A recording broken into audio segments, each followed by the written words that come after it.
Hello दोस्तों, स्वागत करता हूं आप सभी का आपके अपने परिवार दीक्षित एजुकेशन अड्डा पर। दोस्तों कैसे हैं आप सभी? उम्मीद करता हूं आप सभी बढ़िया होंगे, अपनी पढ़ाई को कंटिन्यू कर रहे होंगे। एक बार फिर हाजिर हो चुका हूं लेकर आप सभी के लिए लूसेंट का निचोड़। साइंस के ऐसे सवाल जो विभिन्न परीक्षाओं में सबसे ज़्यादा बार पूछे गए हैं, उनको लेकर हम डिस्कस करेंगे इस क्लास के अंदर। आपका भविष्य में अगर एसएससी जीडी या एसएससी का कोई सा भी exam, UP police constable, Delhi police constable या फिर दोस्तों बीपीएससी, आरओ आप कोई से भी एग्जाम में बैठने वाले हैं, तो ये सारी क्लासेस आपकी परीक्षा के लिए अति महत्वपूर्ण साबित होंगी। साइंस के ऐसे सवाल लेकर आया हूं, ऐसी टॉपिक से सवाल लेकर आया हूं जहां से दोस्तों आपकी परीक्षा में सवाल पूछा ही जाता है। अब दोस्तों आपको ऐसे ही सवाल पढ़कर जाने, अगर आपको दोस्तों अपनी परीक्षा क्वालिफाई करनी है। और एसएससी जीडी वाले बच्चों के लिए बहुत ही बड़ी न्यूज़ लेकर आया हूं, उसको भी आप सुनते जाइएगा। आइए शुरू करते हैं आज की क्लास, देखते हैं अपने सारे महत्वपूर्ण सवाल। दोस्तों हम एक सवाल से 4 से 5 सवाल निकालने की कोशिश करेंगे।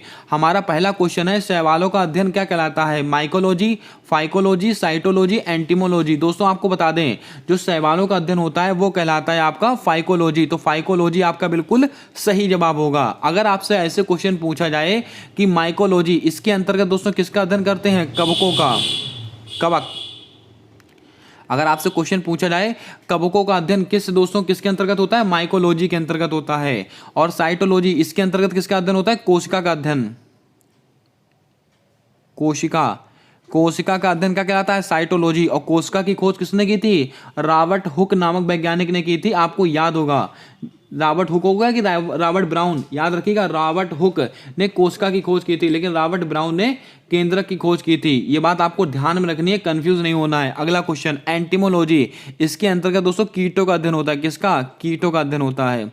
इसको भी आप लिख लीजिएगा, कीटों का अध्ययन होता है एंटीमोलॉजी के अंतर्गत। अब दोस्तों आपको कमेंट करके बताना है पक्षियों के अध्ययन को क्या कहते हैं? किसके? पक्षियों के अध्ययन को क्या कहा जाता है? इसका जवाब आपको कमेंट कर कर देना है। चलिए बढ़ते हैं अगले क्वेश्चन की ओर। अगला क्वेश्चन हमसे पूछा गया है कि कवक तथा जीवाणु को किस समूह में रखा गया? मोस्ट रिपीटेड क्वेश्चन है ये, परीक्षा में कई बार आया हुआ सवाल है। थैलोफाइटा, ब्रायोफाइटा, टेरिडोफाइटा, इनमें से कोई नहीं। दोस्तों आपको बता दें, जो कवक हो गए, जीवाणु हो गए और दोस्तों शैवाल हो गए, इन तीनों को थैलोफाइटा के अंतर्गत रखा गया है। याद रखिएगा, थैलोफाइटा वनस्पति जगत का सबसे बड़ा समूह होता है और इसके अंतर्गत कवक, जीवाणु और शैवाल, इन तीनों को रखा गया है। इसको आप ध्यान में रखिएगा। अब दोस्तों आपको याद रखना है, जो थैलोफाइटा होता है, इस समूह के जो पौधे होते हैं, इनका शरीर कैसा होता है? इनका शरीर सुकाय होता है। कैसा? सुकाय इनका शरीर होता है। और ये क्वेश्चन भी परीक्षाओं में कई बार रिपीट हुआ है, इसको भी आप ध्यान में रखिएगा। सुकाय का अर्थ क्या होता है? दोस्तों इसके जो पौधे होते हैं, इसके पौधे की जड़, तना और एवं पत्ती इसमें आदि में विभक्त नहीं होते हैं। याद रखिएगा, यानी कि दोस्तों इसमें जड़, तना, पत्ती, इन तीनों में पौधे विभक्त नहीं होते, इसलिए इनको कहते हैं सुकाय। और इनमें दोस्तों संवहन ऊतक भी नहीं पाए जाते हैं। किसमें? थैलोफाइटा के अंतर्गत। ये कुछ दोस्तों वैरायटीज हैं जो आपको याद रखनी है। परीक्षा में दोस्तों स्टेटमेंट बनाकर आपसे सवाल पूछा जाता है। चलिए बढ़ते हैं अगले क्वेश्चन की ओर। अगला क्वेश्चन पूछा गया है कि अंतरिक्ष यात्री भोजन के रूप में किस शैवाल का उपयोग करते हैं? परीक्षा में कई बार इस सवाल को दोस्तों पूछा गया है आपसे। लेमिनेरिया, क्लोरेला, एसिटिबुलेरिया या बेलोनिया। क्या होगा आपका राइट आंसर? जल्दी से बताएं। अंतरिक्ष यात्री जो भोजन के रूप में उपयोग करते हैं किसका? क्लोरेला का। तो आपका राइट आंसर क्या होगा? क्लोरेला आपका बिल्कुल सही जवाब हो जाएगा। अब दोस्तों आपसे परीक्षा में और क्या पूछा गया है, तो याद रखिएगा दोस्तों, ये क्लोरेला होता है, ये बहुत ही महत्वपूर्ण होता है। दोस्तों इसका उपयोग और कहां पर करते हैं? इसका उपयोग दोस्तों औषधि बनाने में भी किया जाता है। कहां पर? औषधि बनाने में। औषधि बनाने में भी इसका उपयोग करते हैं क्लोरेला का, इसको भी आप ध्यान में रखिएगा। अब दोस्तों ये लेमिनेरिया, ये भी परीक्षा में कई बार आपसे पूछा गया है। याद रखिएगा, आयोडीन के निर्माण में, आयोडीन के निर्माण में, अगर आपसे क्वेश्चन पूछ लिया जाए आयोडीन के निर्माण में किसका उपयोग होता है? लेमिनेरिया का उपयोग होता है आयोडीन के निर्माण में। इसको भी आप याद रखिएगा, ये भी सवाल कई बार आया हुआ है अपनी परीक्षा में। अब दोस्तों आपको याद रखना है एसिटिबुलेरिया, इसका उपयोग दोस्तों अनुसंधान कार्य में भी होता है। किसका? अनुसंधान कार्य। अनुसंधान कार्यों में दोस्तों एसिटिबुलेरिया का उपयोग करते हैं। और दोस्तों क्लोरेला का भी उपयोग अनुसंधान कार्य में किया जाता है। और ये बेलोनिया का भी उपयोग अनुसंधान कार्य में किया जाता है। ये कुछ महत्वपूर्ण फैक्ट हैं जो आपको याद रखने हैं, लिख लेने हैं। अगला क्वेश्चन, कवक की कोशिका भित्ति किसकी बनी होती है? सेलुलोज की, काइटिन की, पैक्टिन की, कोशिका झिल्ली की? मोस्ट रिपीटेड क्वेश्चन है और दोस्तों परीक्षाओं में कई बार आया हुआ सवाल है। जल्दी से बताएं दोस्तों, कवक की जो कोशिका भित्ति होती है वो किसकी बनी होती है? सेलुलोज की बनी होती है, काइटिन की बनी होती है, पैक्टिन की बनी होती है, कोशिका झिल्ली की बनी होती है? दोस्तों आपको बता दें, जो कवक की कोशिका भित्ति होती है वो दोस्तों आपका काइटिन की बनी होती है। किसकी? काइटिन की बनी होती है। तो आपका राइट आंसर हो जाएगा काइटिन। इसको भी आप ध्यान में रखिएगा। और दोस्तों जो कवक में जो भोजन होता है वो दोस्तों ग्लाइकोजन के रूप में संचित रहता है। किसमें? ग्लाइकोजन। ग्लाइकोजन। अगर आपसे क्वेश्चन पूछ ले कि कवक में भोजन किस रूप में संचित होता है? ग्लाइकोजन के रूप में संचित होता है। इसको आप याद करके रखिएगा। चलिए बढ़ते हैं अगले क्वेश्चन की ओर। दोस्तों हमारा अगला सवाल पूछा गया कि डबल रोटी के निर्माण में कौन सा कवक प्रयोग होता है? मोस्ट इंपॉर्टेंट क्वेश्चन है ये। एस्परजिलस का प्रयोग होता है, साइक्रोमोइसिस का प्रयोग होता है, कोलेट्रोट्रिकम का प्रयोग होता है, इनमें से कोई नहीं। क्या होगा आपका राइट आंसर? जल्दी से बताएं दोस्तों। जो डबल रोटी के निर्माण में कौन सा कवक प्रयोग होता है? साइक्रोमायोसिस। आपका राइट आंसर क्या होगा? ऑप्शन नंबर बी आपका बिल्कुल सही जवाब हो जाएगा। इसको भी आपको याद रखना है। ये दोस्तों ऐसा होता है जो दोस्तों डबल रोटी के निर्माण में प्रयोग होता है। अब दोस्तों आपको बता दें, ये एस्परजिलस, इसके कारण दोस्तों कौन सा रोग होता है? दमा रोग होता है। तो परीक्षा में कई बार पूछा गया है कि ये दमा रोग किस दोस्तों कवक के कारण होता है? एस्परजिलस के कारण होता है। इसको भी आप लिख लीजिएगा, परीक्षा में पूछा गया सवाल है ये। अगर दोस्तों आपसे पूछ लिया है गन्ने का दोस्तों जो लाल दोस्तों ये गन्ने की बीमारी होती है कोलेटोट्रिकम। इसको भी आप याद रखिए। गन्ने में दोस्तों लाल चकत्ते पड़ जाते हैं, वो इसी कारण पड़ते हैं। इसको भी आप याद रखिएगा। थोड़े दोस्तों टफ सवाल हैं, लेकिन परीक्षा में आजकल ऐसे ही सवाल आपसे पूछे जाते हैं। आइए चलते हैं अगले क्वेश्चन की ओर। अगला सवाल दोस्तों हमसे पूछा गया। आइए दोस्तों बात करते हैं कुछ महत्वपूर्ण चीजों को लेकर। अगर आपका भविष्य में एसएससी जीडी का एग्जाम है तो आपके लिए लेकर आए हैं बहुत ही महत्वपूर्ण यानी कि ब्रह्मास्त्र वाले ई नोट्स। एसएससी जीडी ही नहीं, अगर आप Delhi police constable, UP police constable या एसएससी का कोई सा भी एग्जाम देने वाले हों तो दोस्तों ऐसे सवाल लेकर आया हूं, यानी कि ऐसे नोट्स लेकर आया हूं जहां पर दोस्तों आपको क्या क्या मिलेगा वो मैं आपको बता देता हूं। जैसे कि आपका हिस्ट्री हो गया, पॉलिटी हो गया, ज्योग्राफी हो गया, साइंस हो गया, इकोनॉमिक्स हो गया, स्टैटिक जीके हो गया, विविध प्रश्न हो गए। यानी कि अभी तक एसएससी की जितनी परीक्षाएं कंडक्ट हुई हैं और उनमें जो सवाल पूछे गए हैं सारे सवाल दोस्तों आपको वन लाइनर फैक्ट के रूप में यहां पर प्रोवाइड कर दिए जाएंगे।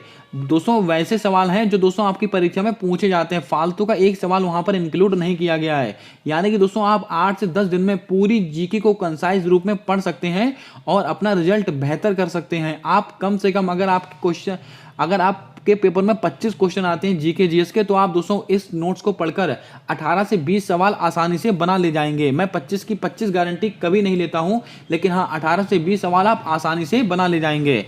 और इसका जो प्राइस है मात्र 50 रुपीज़ रखा गया है। अब दोस्तों आपको इसको परचेज कैसे करना है वो मैं आपको बता देता हूँ। एक नंबर मैं आपको प्रोवाइड कर रहा हूँ, उसको आप नोट कर लीजिएगा।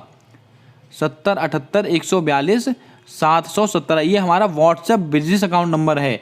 इस पर आप गूगल पे, फोन पे, पेटीएम कुछ भी वॉलेट चलाते हैं उससे आप 50 रुपीज़ पे कर उसका स्क्रीनशॉट लेकर आप इसी नंबर पर हमको शेयर कर दीजिएगा। आपको दोस्तों ये ई नोट्स प्रोवाइड कर दिए जाएंगे। उम्मीद करता हूं आपको जानकारी पसंद आई होगी। अगर जानकारी पसंद आई है तो दिल से लाइक कीजिएगा। चैनल पर पहली बार आए हो तो चैनल को सब्सक्राइब कर बेल वाला आइकन ध्यान से दबा लीजिएगा ताकि आने वाली क्लासेस के अपडेट्स आप तक आसानी से पहुंचते रहें। हमारा अगला क्वेश्चन पूछा गया है कि लाइकेन निम्नलिखित में से किसका सर्वोत्तम सूचक है? परीक्षा में बहुत बार आया सवाल है। Carbon dioxide, sulphur dioxide, fluorocarbon या कार्बन मोनोऑक्साइड। दोस्तों आपको बता दें जो लाइकेन होते हैं वो वायु प्रदूषक होते हैं, बच्चा जानता है। लेकिन दोस्तों किसके? सल्फर डाइऑक्साइड आपका बिल्कुल राइट आंसर होगा। इसको आप नोट करके रखिएगा, परीक्षा में हूबहू सवाल आपसे पूछे गए हैं। अगला क्वेश्चन, किस लाइकेन से लिटमस पेपर प्राप्त किया जाता है? रोसेला, लेबोरिया, रेमिनला या असनिया? क्या होगा आपका राइट आंसर? जल्दी से बताएं। दोस्तों आपको बता दें लिटमस पेपर का आपने नाम सुना होगा।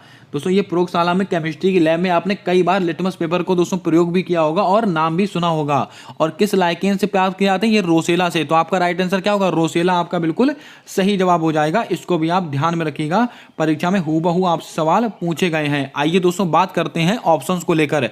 जैसे कि दोस्तों ये दिया हुआ है लेबोरिया, इसका उपयोग दोस्तों किसमें करते हैं? इत्र बनाने में। अगर आपसे क्वेश्चन पूछ लिया जाए इत्र बनाने में किसका उपयोग करते हैं? लेबोरिया।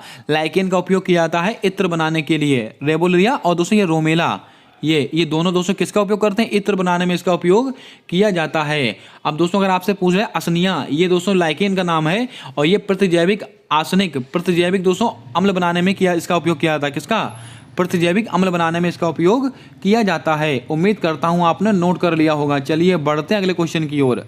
अगला सवाल पूछा गया कि जीवाणु विज्ञान का पिता किसको कहा जाता है, अरस्तु, थियोफ्रेस्टस, ल्यूवेनहॉक या रॉबर्ट हुक। दोस्तों आपको याद होगा जीवाणु विज्ञान का पिता किसको कहते हैं, ये दोस्तों एंटोनी वॉन लीवेनहॉक को कहते हैं। किसको, लीवेनहॉक को कहते हैं। तो आपका राइट आंसर हो जाएगा लीवेनहॉक, आपका बिल्कुल सही जवाब होगा। इन्होंने दोस्तों जीवाणु की खोज कब की थी, 1683 ईस्वी में इन्होंने जीवाणु की खोज की थी। इसको भी आप ध्यान में रखिएगा, इसलिए इनको जीवाणु विज्ञान का पिता कहा जाता है। लेकिन दोस्तों एक क्वेश्चन ऐसे ही पूछा जाएगा कि जीवाणु नाम किसने दिया था, ये जीवाणु नाम किसने दिया, ये बात बहुत ही महत्वपूर्ण है। इनका नाम आप लिख लीजिएगा, एरेनबर्ग। इन्होंने दोस्तों नाम दिया था जीवाणु, और कब दिया था ये भी लिख लीजिएगा, 1829 ईस्वी में दिया था। इस बात को भी आपको ध्यान में रखना है, परीक्षा में ऐसे ही सवाल आपसे पूछे जाते हैं। थियोफ्रेस्टस इनको क्या कहते हैं, इनको क्या कहते हैं, वनस्पति विज्ञान का जनक कहते हैं। और अरस्तु इनको दोस्तों जंतु विज्ञान का जनक कहते हैं। आइए चलते हैं अगले क्वेश्चन की ओर। वायुमंडल में नाइट्रोजन का स्थिरीकरण कौन करता है, एनाबीना, नॉनस्टॉक, राइजोबियम, एजोटोवेक्टर। दोस्तों बहुत ही महत्वपूर्ण सवाल है, परीक्षा में हूबहू सवाल आपसे पूछा गया है। वायुमंडल में जो N2 फिक्सेशन नाइट्रोजन का स्थिरीकरण कौन करता है, तो दोस्तों याद रखिएगा ये नॉनस्टॉक और एनाबीना इसके बिल्कुल राइट आंसर होंगे। तो दोस्तों यहाँ पर ऑप्शन नंबर ई भी आप बना लीजिएगा, A+B आपके बिल्कुल राइट आंसर होंगे। इसको आप ध्यान में रखिएगा, नॉन स्टॉक और एनाबीना ये दोनों वायुमंडल में नाइट्रोजन का स्थिरीकरण करते हैं। ये बहुत ही महत्वपूर्ण सवाल है, याद रखिएगा। और दोस्तों ये राइजोबियम, ये भी परीक्षा में कई बार पूछा गया, ये क्या करता है, जो पौधों की जड़ों में, ये दोस्तों पौधों की जड़ों में पाया जाता है राइजोबियम। कहाँ पर, पौधों की जड़ों में। और दोस्तों वहाँ पर वायुमंडलीय नाइट्रोजन का स्थिरीकरण करता है। तो आपसे पूछेगा कि पौधों की जड़ों में कौन पाया जाता है, ये दोस्तों राइजोबियम पाया जाता है। चलिए बढ़ते हैं अगले क्वेश्चन की ओर। अगला क्वेश्चन हमसे पूछा गया कि कोल्ड स्टोरेज में किस न्यूनतम ताप पर सामग्री को संचय किया जाता है। यानी कि दोस्तों जो कोल्ड स्टोरेज होता है उसमें किस सामग्री को रखते हैं, उसको किस ताप पर रखते हैं। तो याद रखिएगा इसका सीधा आंसर आपसे पूछते हैं -10 डिग्री सेल्सियस से -18 डिग्री सेल्सियस, जो कि आपका बिल्कुल सही जवाब होगा। अगला क्वेश्चन, वनस्पति जगत का उभयचर किसको कहते हैं, थैलोफाइटा, ब्रायोफाइटा, टेरिडोफाइटा, आवृत बीजी पौधे। दोस्तों आपको बता दें वनस्पति जगत का दोस्तों क्या चीज, उभयचर, ये किसको कहा जाता है, ये दोस्तों आपको ब्रायोफाइटा को कहते हैं। किसको, ब्रायोफाइटा को कहा जाता है। इसको भी आप ध्यान में रखिएगा, ये सवाल भी आपसे परीक्षा में कई बार पूछ लिया गया है। चलिए बढ़ते हैं अगले क्वेश्चन की ओर। वनस्पति जगत का सबसे ऊंचा पौधा कौन सा है, जल्दी से बताएं, बहुत ही महत्वपूर्ण सवाल है ये, और परीक्षा में हूबहू आपसे पूछा गया है। सिकोया, जेमिया, पाइनस या साइकस है। दोस्तों आपको बता दें वनस्पति जगत का सबसे ऊंचा पौधा सिकोया है। कौन सा, सिकोया आपका बिल्कुल सही जवाब हो जाएगा। इसको आप ध्यान में रखिएगा। अब दोस्तों अगर आपसे क्वेश्चन पूछ ले रहा है इसकी दोस्तों ऊंचाई होती कितनी है, लगभग 120 मीटर। ये दोस्तों बहुत ही अच्छा क्वेश्चन है, ये 120 मीटर होता है, याद रखिएगा। अब दोस्तों सबसे छोटा पौधा, सबसे छोटा अनावृत अगर आपसे पूछ ले पौधा कौन सा होता है, जेमिया। सबसे छोटा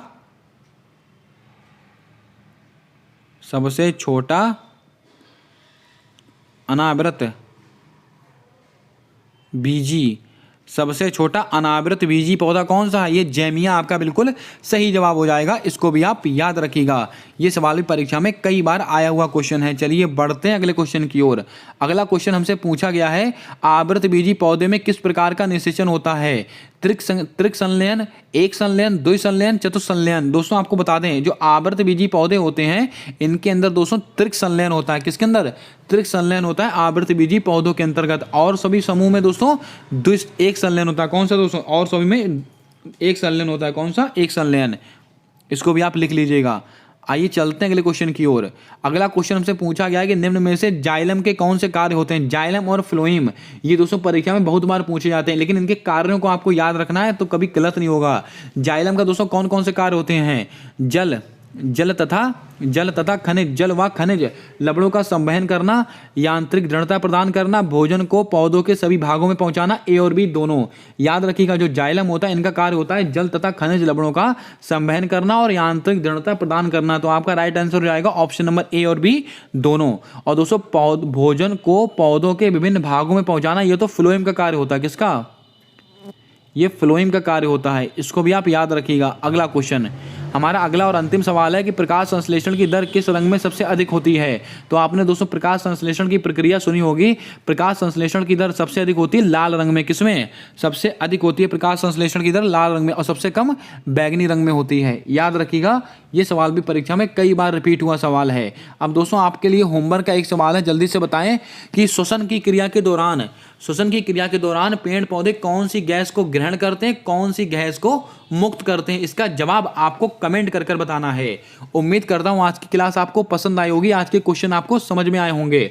अगर क्लास पसंद आई है, क्वेश्चन पसंद आए हैं तो दिल से लाइक कीजिएगा। चैनल पर नए हो तो चैनल को सब्सक्राइब कर बेल वाला आइकन ध्यान से दबा लीजिएगा, ताकि आने वाली क्लासेस के अपडेट्स आप तक आसानी से पहुंचते रहें।